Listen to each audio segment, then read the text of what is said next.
Our last session for the day, which is early stage funding. So I know that a lot of people have been looking forward to that. You'll be handed a feedback form. We would really appreciate it if you could take a few minutes whenever you get some time to fill this out.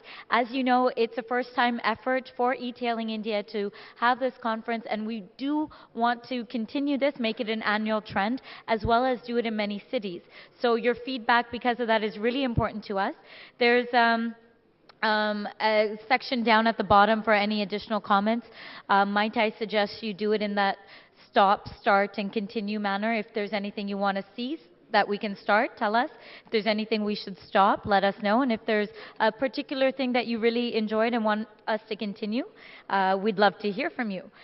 So, and just really quickly for those who would like to know, tomorrow is our workshops day, and we have a series of very interesting workshops. We've got merchandising for jewelry retailing starting at 10. We've got technology for jewelry retailing starting at 11. Then we have technology for e-commerce at 12:30. Branding and marketing for e-commerce at 1:30. Merchandising for e-commerce thereafter.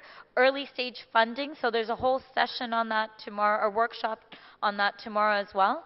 What should be your MVP as another workshop, and building your own e-commerce site. So incredible workshops tomorrow, so do look out for that. And I'd like to take 2 seconds just to thank our partners, so IBM, Yes Bank, Ixala, EB, MartJack, Unicommerce, Dynaflex, Amora Consults, Comscore, Internet Retailer, our knowledge partner, eTailing, eBay.in, BIA, RAI, Facebook, Octane.in, Centeract, T-Labs, The Hatch, Seed Fund, Get It, and 5Ideas. So, ladies and gentlemen, please give a hand to our sponsors, without which this would not be possible.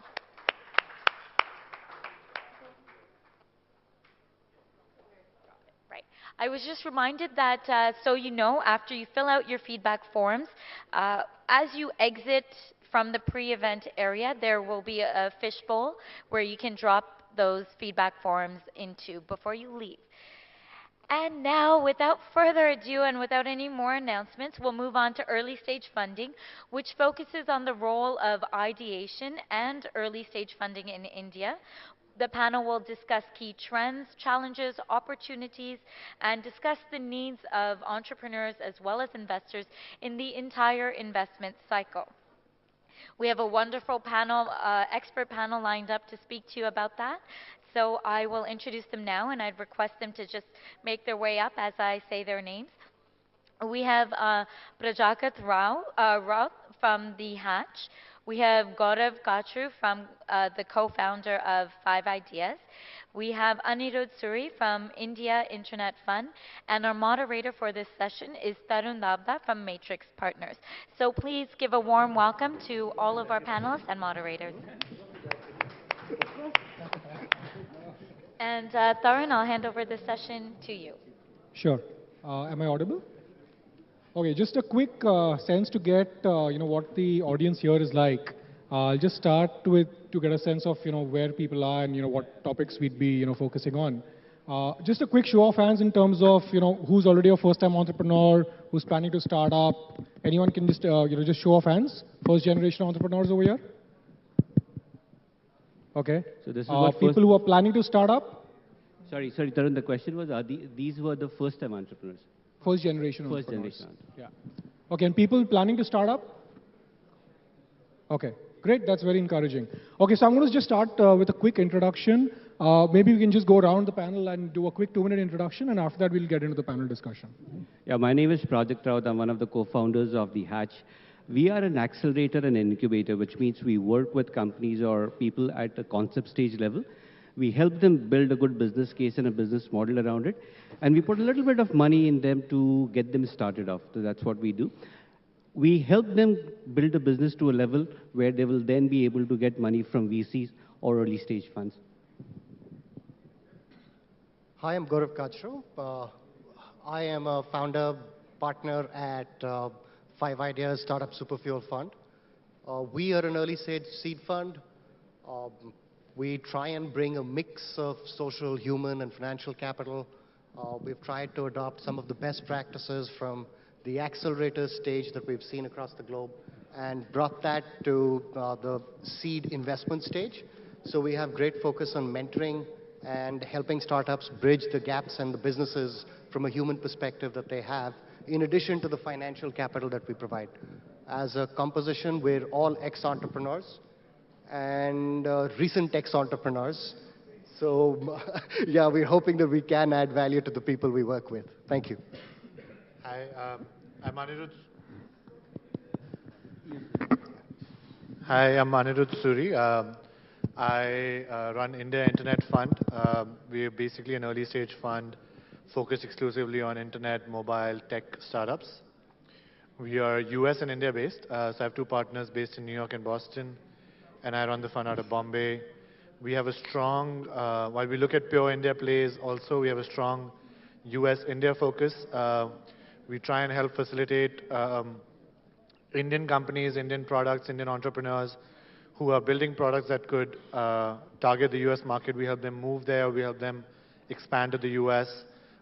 We've also done the reverse, helped folks in the US, either Indian Americans or Americans in some cases, move to India or expand their businesses to India. Some of our earlier investments included Savan, which is a music streaming app, again built out of the US, focused on Hindi, Indian music, exclusively.in, and Step Out. And we've since invested in companies in the weekend getaway space, location-based product search on mobile, brand extensions, commercial merchandising for brands, tech support for SMBs in the US, things like that, and also a company that does mobile-based personal finance management. So that sort of gives you a sense of the kind of companies we've invested in, very broad range. Yeah, so we do investments between 50K and 200K to 300K usually. It's in that range. Great, thank you. I'll just do a quick introduction for myself. I'm Tarun Davda and I work at Matrix Partners. I lead the internet investments at Matrix Partners. Prior to this, basically come from an operating role. I've built two internet businesses. So the first one was BigRock.com and the second one was StepOut.com, which is an online dating site. At Matrix, we typically invest, we have a fund focus which varies from internet, mobile, healthcare, education, financial services, and retail. On the internet and mobile side, which is typically early stage investing for us, we work with 9 companies, which range from online horizontal classifieds, which is Quicker.com. We have a recent investment in an e-commerce site called LimeRoad.com, which is a social commerce site for women. We also have investments in mobile payments, mobile entertainment, mobile classifieds, and some other sectors. Matrix is a $300 million fund in India. Our check size ranges anything from $200,000 to $5 million, with total investments in a company reaching up to $20 million. So with that, I'll just kick off the panel discussion. I think the first topic that I'll throw out to the panel is something which all of us have been reading a lot about. The startup ecosystem is changing very rapidly in India. There's a huge advent of accelerators, incubators that have been set up in 2012. What that has done is, there's the speed of creation of companies, especially on internet, mobile, e-commerce, retail, was already on a pretty high growth trajectory. Some statistics say that there's between 5 to 10 companies being created every single day in India across internet and mobile. So just wanted to throw this open to the panel in terms of how are they seeing the ecosystem changing? What does this mean for entrepreneurs in the panel over here? Any tips for you all in terms of as how you all think of starting up? How do you want to go? So one of the things we are seeing is that there's a lot of aspiration. There are a number of people who know that entrepreneurship is something that they can aspire to do, something that they really intend to do. In fact, there are a number of college students who had earlier dropped out of the entrepreneurial race for the last 3 or 4 years. We see a lot of that happening. But with that, and especially in India, one of the things that we see is there is very limited understanding of the dynamics of business around the the concepts that they're talking about. So people have the ideas and they have the aspiration, they have a vision to get into something, but that what they lack is understanding of how this entire concept is going to be translated into the in market. And that we believe is a serious area that needs some amount of effort on behalf of the entrepreneurs to be able to get to speed.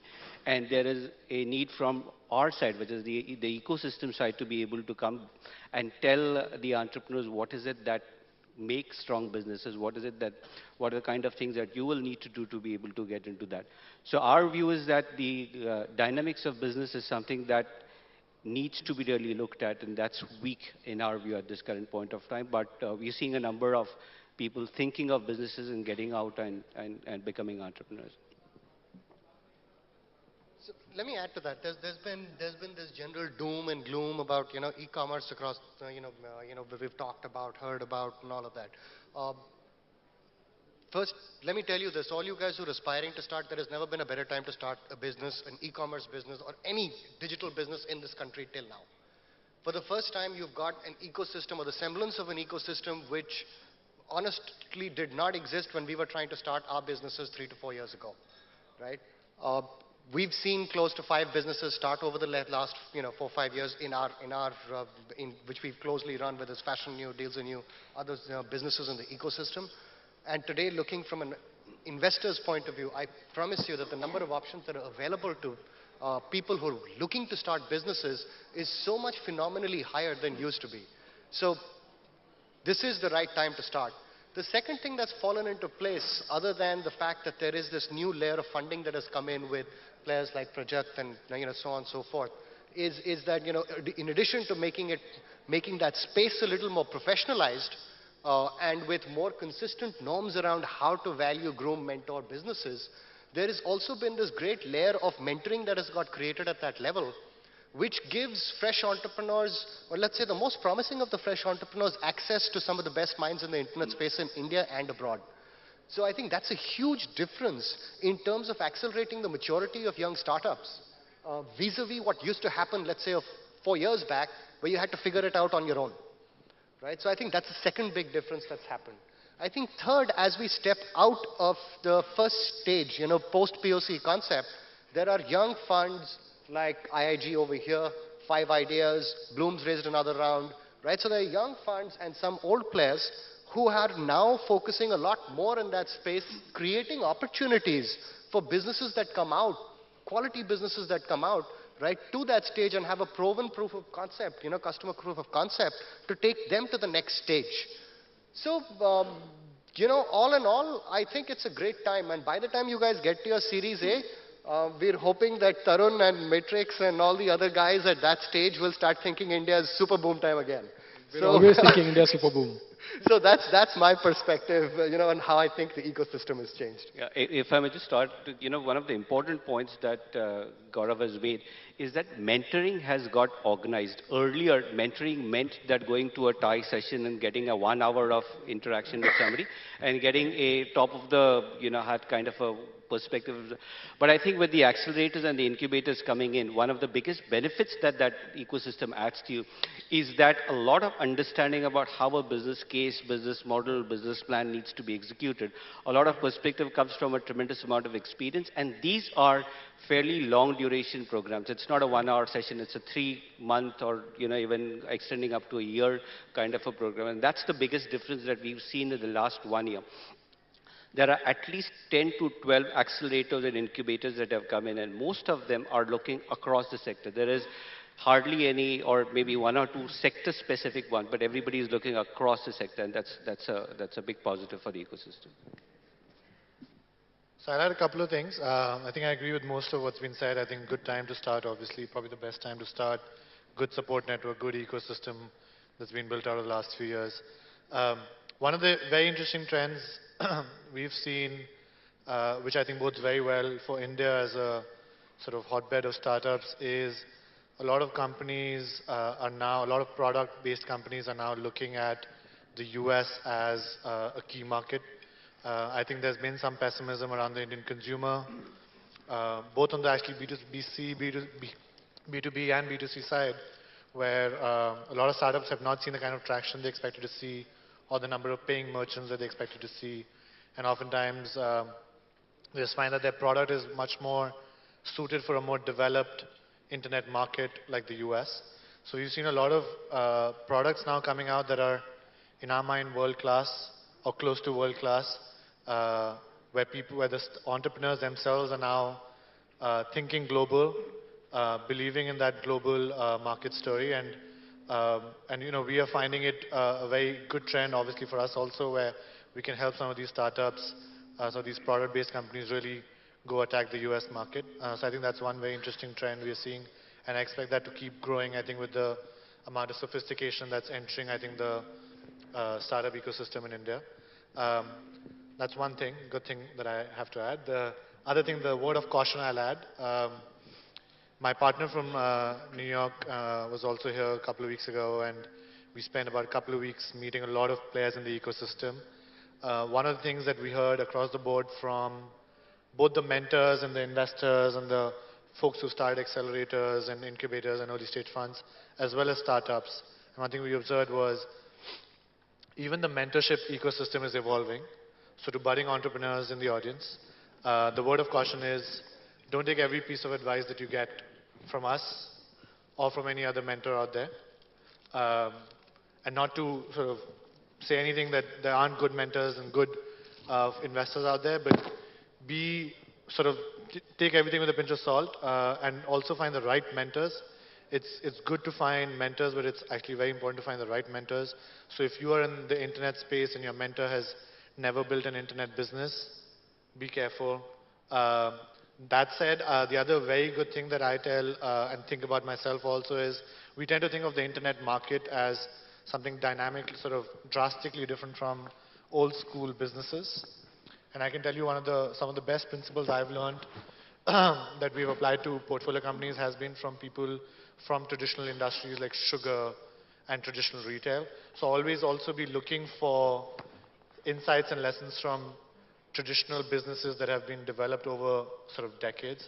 I think one of the things that came out yesterday was the fact that there are very well set, established distribution channels in the country that could be utilized a lot more by e-commerce companies, etc. So I think that's another thing to keep in mind. There are lessons to be learned from traditional industries, as well as things to be mindful of when you're trying to apply lessons from those traditional industries to internet, right? So I'll stop there. Great, thank you. I think some really excellent points made there. Just quick, my feedback. I think the ecosystem is changing very rapidly. We are seeing, at least personally, I think, like I said, we're seeing between 5 to 10 companies being created every single day. There is almost the barriers to entry to create a company, especially on internet and mobile, is literally zero. You could be a guy sitting in your garage with your dog, and you can literally start off an internet company. I think what that sort of begs the question in terms of if you're on the other side, you're looking to start up. Today you have VCs such as Matrix, which are looking to invest early stage. We won't shy away from doing a small deal, at 100K, 200K. You have accelerators, incubators, you have angel networks. What's the general consensus in terms of how should an entrepreneur be thinking of approaching these guys? How should the entrepreneur be thinking of approaching these guys? I think I'll talk about the absolute concept stage. Again, one of the things that, again, as I said earlier, you need to think about whether your concept or an idea makes a good business case. You also need to understand that if you're going to be seeking VC money, you need to understand what is it that VCs invest in. Typically, we see a number of people coming in with saying that, hey, look, I've built a better UI, my site looks much better, I can do this better and the other. But I think, understanding what it takes to build a business and to make a good business case around that concept that you have is going to be critical. You need to be able to demonstrate that you understand the dynamics of that particular business and are able to or have some competence or commitment to be able to execute that. But a lot of first generation entrepreneurs who are in the market trying to raise capital for the first time have very limited understanding of what VCs look for when they invest in companies. It is very important because even when you're raising money from an angel investor, if you don't have that perspective about what is it that will create a VC fundable business, you will probably be driving either the wrong matrices, or you will be building, or you will be focusing on the wrong things at that point of time. Not for a moment am I suggesting that a VC fundable are the only good kind of businesses, and if it's not a VC fundable business, it's not a good business. Not for one moment.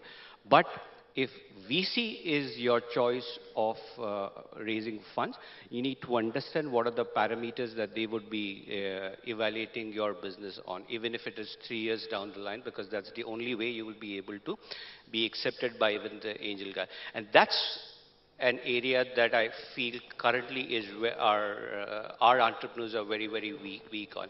Incidentally, tomorrow, Paul and I are conducting a workshop which is going to address the same topic, which is what do VCs look for in the companies that they invest in. So I'm assuming.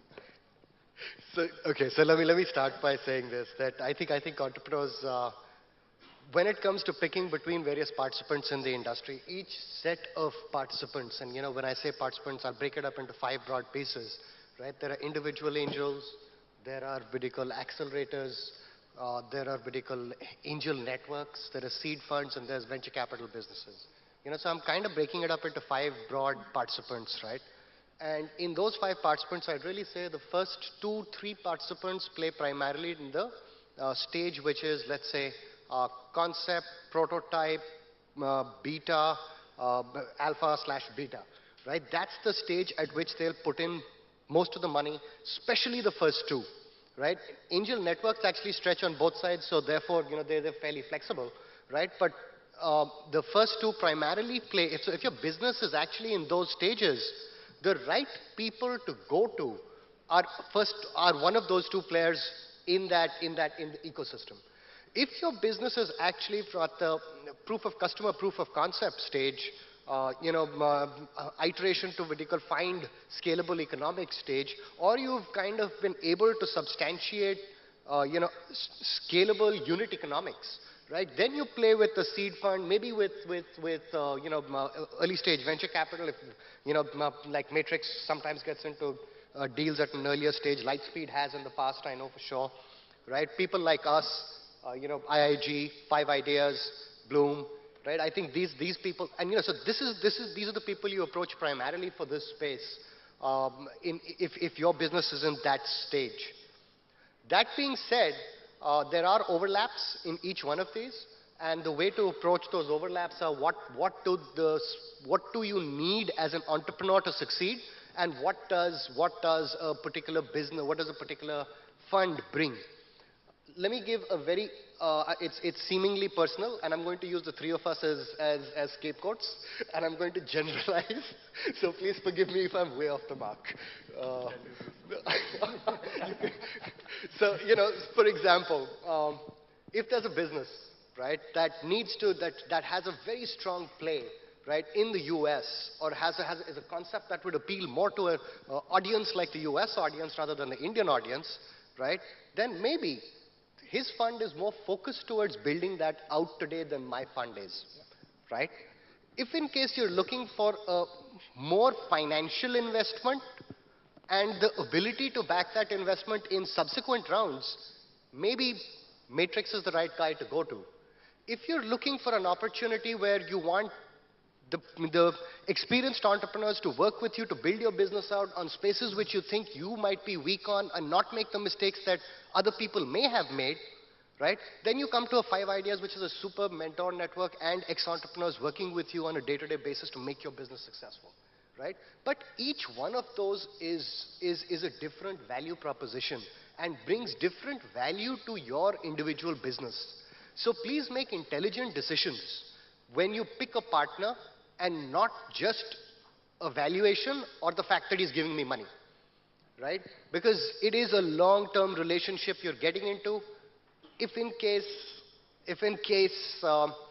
you guys don't see eye to eye on the concept of value, right, there can be a serious disconnect in how you perceive each other, right? And fundamentally things arising from that. So that's my strong recommendation on how to select between the various participants and what to look for. Yeah, and I think that's very well put. I think each fund, each set of capital anyone who's giving you capital today, whether it's family and friends, whether it's early stage, whether it's accelerators or venture capital, I think, and I've told this to people I've talked to in the past as well, I think there's a lot of competition now, almost, not necessarily like cutthroat competition, that's not what I mean to suggest here, but there's a lot of competition for the right entrepreneurs, the right teams, the right products in India today. There are select number of funds, select number of venture capital funds, etc., etc. A lot of entrepreneurs, as Tarun was mentioning, the number of entrepreneurs coming out every day is mind-boggling. So as an entrepreneur, given that this is your time, you must select the right set of partners along the way. It's almost like when you're selecting your co-founder, your team, venture capitalists or any sort of fund providers to you, you should be thinking of in the same way. Do not go for the highest valuation. Especially in the Percent of the company with you versus 70% of the company with you versus 80% of the company with you of a valuable company is much more important than 100% of a company that doesn't get anywhere and doesn't get to that next round or next stage. So be very careful. And what I would really look for is meeting of the minds. You have to have a similar vision for the company. Be careful if the guy who's investing in you is saying, hey, I expect you to become a mobile app that does this, and you are thinking, hey, I want to be in the online, offline space and doing this. Be careful, right? Because you have two different visions. At some point, that clash will happen. And at some point, when the next round of funding is going to happen, that investor will say, no, I will only do this if you go in this direction, or if you meet these, right? So be very careful that there's meeting of the minds vision. Also, there's compatibility in terms of the fact that the investor is willing to listen to you, in as much also that you should be willing to listen to the investor, because he has certain kinds of experiences that he can bring to the table. But also be sure that the investor is not just going to impose a certain vision or certain roadmap onto you. That's not the kind of investor you want. And also the investors are also not looking for a person that I can impose my vision on, right? So you have to have that vision of your own and make sure that there's some matching and compatibility there. Third, I will say, make sure you're looking for smart capital that will actually add very clear, specific value to you. You are a company that's building out, let's say, a business that requires huge distribution across the country, across the globe. Make sure that the capital you're bringing in is going to help you solve that core problem that you are not confident of solving yourself. At least put you in the right direction, the right path, right? So those are the three things I would say that you should be looking for as an entrepreneur when you're looking for the right investor. There'll be tons of investors out there who, if you have a good value proposition, if you have traction, if you have a good product, whatever your value proposition core value is, there'll be tons of people willing to invest. I'll just add to that if you will. You know, choosing the right mentors or choosing the right partners is also a big signaling effect in terms of, you know, signaling to the next round of investors that, oh, okay, if somebody with a tremendous amount of experience and respectability from the online space is willing to spend time or maybe even make a small investment into your company, that's a strong signal to the next round of investors that they see something in this company, or at least the team's capability. The other one area that I think a lot of first stage entrepreneurs get confused is whom to go to. And clearly there's a continuum. There are angel investors, individual or within groups, then there are early stage funds, and there are funds that will invest in growth stages. You need to be very clear as to what stage you are at, and therefore to whom are you going to be relevant. If you are at a concept stage, no matter how interesting that concept is and no matter how well you have thought through that entire thing, a growth stage VC or an investor, even if he's super excited with that, is not likely to invest in that company. That's the stage you should come to accelerator or angel groups and seek that. So be very careful in terms of what stage you are at, and therefore map it to who are the players who participate into that. A lot of that is public information. If you go to most of the angel groups or VCs or accelerators, you will see very clearly what is the stage that they participate in, what are the kind of amounts that they invest in, and see whether that is relevant to you as well. Great. Okay, I'm just going to go to the next question, which I think is a burning topic in a lot of minds of people over here. So last year, flashback 1 year, beginning of 2012, early 2011, even this whole e-commerce frenzy. Anyone with a ecommerce.com website was getting funded. So if you look at it today, the situation is very different, right? So a lot of e-commerce, large players finding it extremely difficult to close on, follow-on rounds of funding. Early stage e-commerce companies finding it difficult to, raise even the initial round of funding. Some people say India is in a Series A crunch. Not sure who to believe. So how are you all looking at, new e-commerce, early stage ventures that are coming to you all, approaching you all for that initial capital? Yeah, I guess because and this actually reflects the continuum in the ecosystem. So we come in at absolutely the concept stage.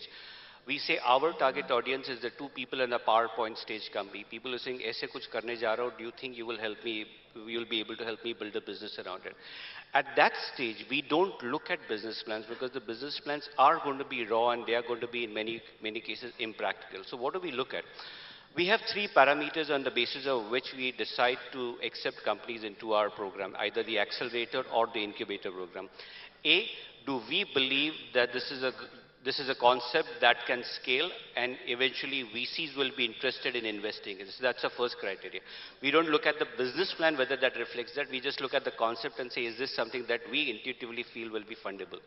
Second, we look at whether the team is committed to doing and pursuing this, because unless the team is super excited and passionate about doing this, they will not be able to walk through the challenges of the early stages of this entire venture. And the third, which is very important from our perspective as well, is this team mentorable? In the sense, does the team need the value that we bring to the table, which is understanding of the business and everything else, about how to create a business, how to create a business case. Now, we may find a team with a great concept, we may find a team that is super committed and excited, but if they come with 7 or 8 or 9 or 10 years of experience and they really don't need us to help them build a business case and a business model, there's very limited value that we can add in us. So that's the three criteria that we look at. We currently work across the sector, which is, we're not focused either on tech or this, or we are not focused on anything. We look at concepts that are fundable, that are scalable, teams that are committed, and teams that we are hopefully be able to add some level of value to.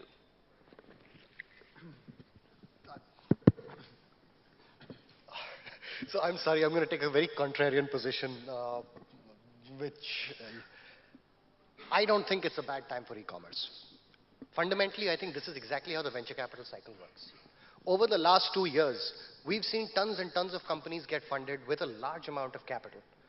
Everyone knew from day zero that all of them are not going to last. I mean, you'd agree with that, right? And all we're seeing is the fact that some of them today are finding it hard to raise money. The truth is the best assets at that point in time were overheated. Today, this is only a correction. So this is a market cycle. In real terms, let me put it in the completely different perspective. When we started a business, we were at that point in time e-com business, right? And we raised 75 odd million between the two businesses, right? But when we started the businesses, right, we were looking at internet audiences in India being estimated between 30 and 50 million, depending on whose estimate you were looking at, right? The first time we were fundraising for Series B, actually, right? Today, I was speaking to Rajan last week, right? And he's talking of 150 million according to Google. There's some recent reports which are saying 136 million. We're just talking a span of 2.5 years, right? Let's look at numbers from a usage perspective, right? 2 years back, Myntra, after their first television campaign, was doing about 1.5 million uniques. Just now I was sitting with, Kedar Gavane with Comscore, and he was showing that data of Jabong versus, Jabong versus Myntra, right? And you're looking at 6.1 million uniques on Jabong and 7.1 million uniques on Myntra, or the other way around. The important thing is not the numbers.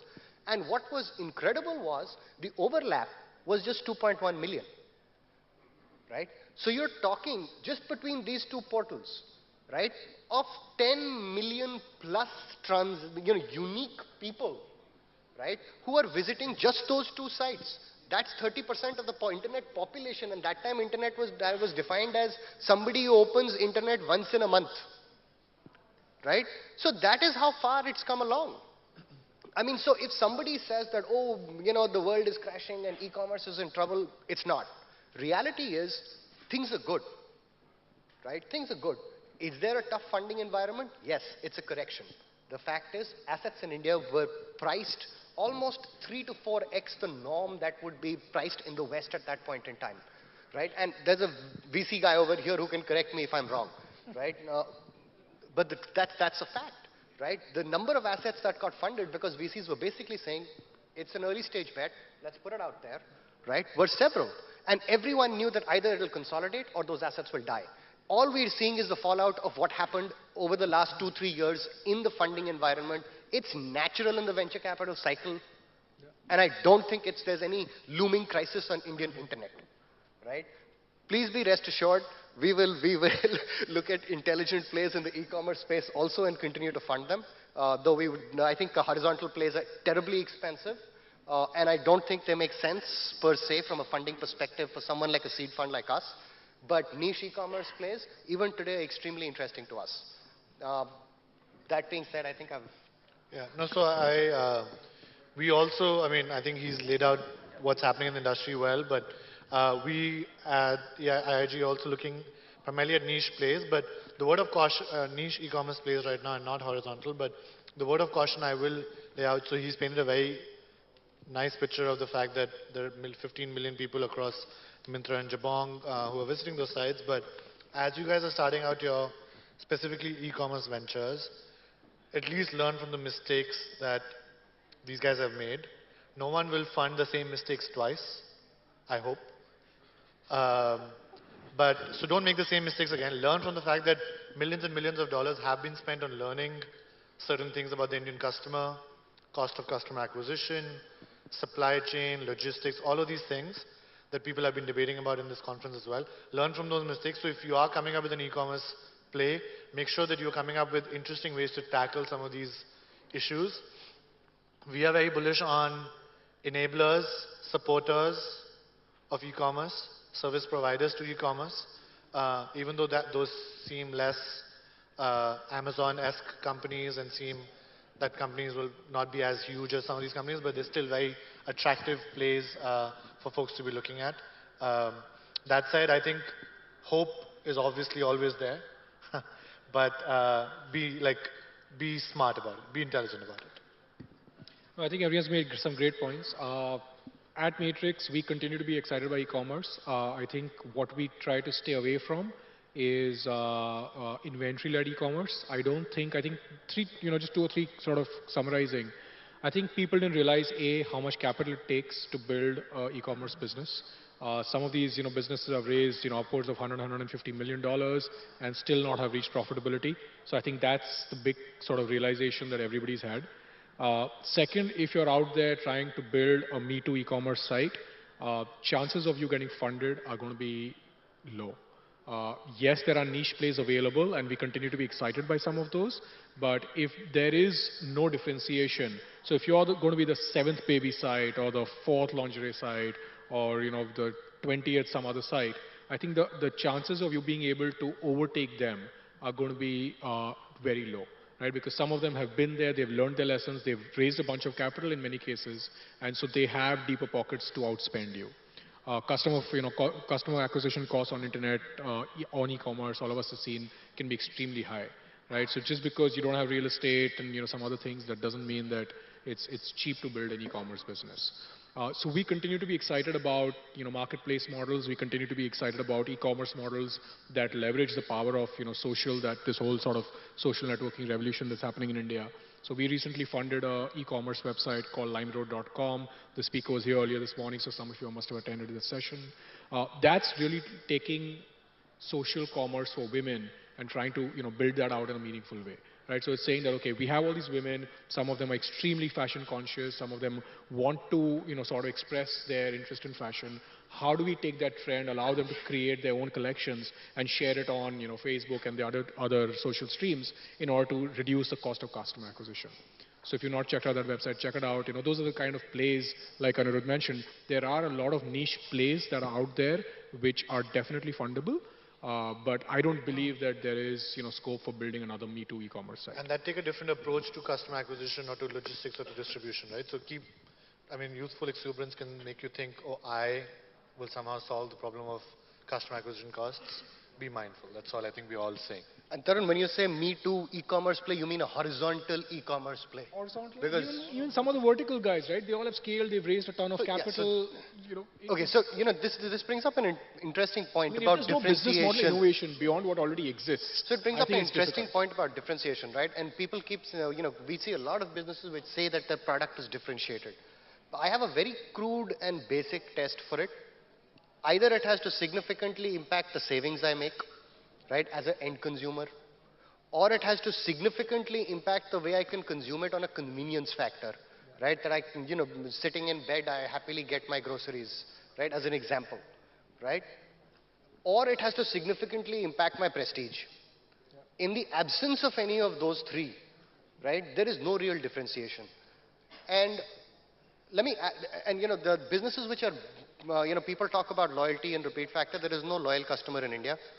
The customers in India are only as loyal as your last price offering, right? Everybody compares, everybody looks at it, and fundamentally, right, you just have to have an aggressively priced, intelligent product which the consumer, which actually makes a difference to the consumer's life. If it makes a difference on those three factors, right, which is, let's say, palpable to the end consumer, right? Then you've got a differentiated product offering. Otherwise, it's differentiation that you're aspiring for, but the consumer will not feel. Great point. I think I'm going to just throw out one last question to this panel, and then we'll, open it up to Q&A. To the Q&A? Okay, I think we'll do that. We're running out of time, so we'll open up, questions to the audience. Two questions? Okay. There are only two questions. Good. Either we were really good or we were really bad, one of the two. Yeah. I have a general question, more of a kind of a philosophical question rather than argumentative. If I am a startup, instead of going organic way, I take a VC funding and grow. And maybe down the line, I don't get a second round funding. Whatever be the condition of the market, VC. You can't actually follow too well. Actually, just move the mic. We'll repeat the question. I think we'll hear you better if you're just talking. It's echoing. So it's more of a, suppose I am a startup. Instead of organic growth, I take VC funding, try to do accelerated rate. And down the line, we get into a problem. Let's say the market is not conducive for VC, or the business is not doing well. So all of my business plans scaled up for other rounds of growth funding will kill the startup business. Yep. Had it been organic, it would have been much more smoother run. At least I could have managed it, I could have survived. Yep. So any thoughts on that? You're absolutely correct.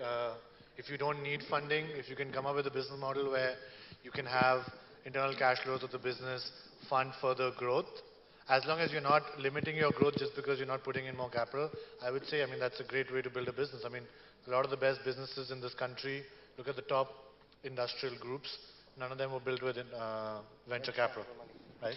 So As a matter of fact, if you're generating enough cash to fund future growth, you should just take loans. Why on earth would you sell equity? I think it's a good thing to be thinking about. I'm not saying either way is the right answer. I think you have to think about different kinds of capital available, debt, internal sort of business cash flows versus venture capital growth funding. I think you have to definitely think of that before you even consider any four of us. You should be, that's the more important question to be thinking first. And I think in many cases it will be a philosophical question that you need to ask yourself before you venture out. Am I building a profitable, sustainable business that can probably give me more money than what I'm currently making? Or am I playing a valuation game which is the kind of game that VCs will play in for? That said, in the e-commerce space at least, in most of the businesses that we see, we don't think not scaling is an option. It's not something saying that, look, if it really doesn't scale up, I'll somehow manage and get to profitability. You will need some level of scale to be able to make the business case work in the marketplace as well. A question mainly for first round funds. Can you just remove the mic? It's very difficult. It's echoing, so we can't hear clearly when you have the mic on. A question not for accelerator fund, but mainly for somebody at a later stage, maybe first round. What kind of due diligence do you do for the team or for the company, and how do you do the valuation? So let me start off with that. I'll tell you what we look for. I think a couple of things that we look for. Firstly, I think, and this sounds very cliche, But trust me, I think if we went around, all four of us on this room, there's one thing that we'd agree upon is basically the founding team, right? And we try to understand, does this founding team bring to the table the various skills that will be required to build this business in the long term, right? So I think it eventually to, if I were to, remove everything else, yes, there are other things that are important. How large is the market, business model, blah, blah, blah. I think all of those things are important. But the most important thing that, we start at is the team, because at early stage, that's what matters, finally, right? After that sort of filter is cleared and we believe that yes, this team has got an unfair advantage as far as it comes to this business, that's when we get down to business model. Do they understand the business well? Do they understand the key 3 or 4 levers it requires to build this business, whether it's from a revenue side, cost side, whichever way it may be. And then after that comes down to, okay, well, from a VC perspective at least, how large can this be? Can I expect a large return? Because at least, again, from a VC stage, for us, it makes sense if either it's an acquisition candidate or an IPO candidate, right? And so the risk reward has to make sense. So that's when we start looking at, stuff like market size and everything else. There's very little of business model and numbers and, Excel sheet crunching you can do at that stage. In terms of diligence itself, I'll just give you some things that we do. It varies by fund also, but and stage. But we talk to potential and existing customers. Obviously, a lot of diligence on the team, several meetings, potentially talking to some references for the team.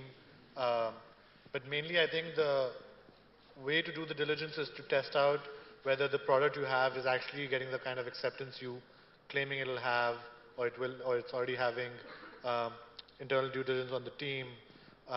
Some market sizing at our stage, but really not very sort of accurate, obviously. But that's the kind of things those are the kind of things we do. What is the typical time horizon you guys look at? Pooja, you're going to have to stand up and be really loud. Typical What is the kind of horizon a VC really looks at? Am I right in assuming it's about 2 to 3 years? For exits? Yes. So for us, see, early stage is very tricky because sometimes the exits can come either from selling your stake to later stage investors. So let's say I have a company that Matrix then invests in for Series A or B. Either they might ask to clean the cap table, in which case, if there are multiple angels or early stage funds like us, they might want to clean it up and we might want to exit for several reasons. So in that case, it can be quick. In fact, it can be like a couple of years, right? Our only exit for my fund was within a year, and that was 8x, right? Now, other exits might actually take 4 to 6 years, at least.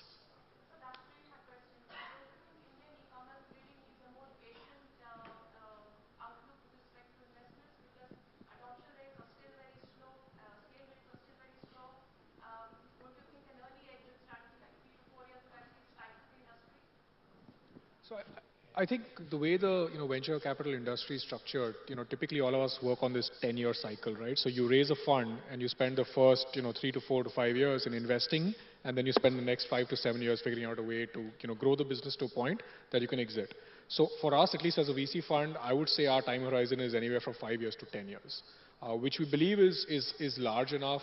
We believe in India as a market. It's a deep market. It's growing very rapidly.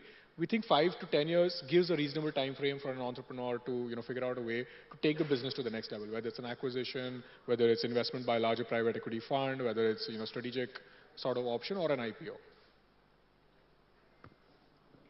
I'll have to cut it at that. Big round of applause and thank you to our panelists and our moderator.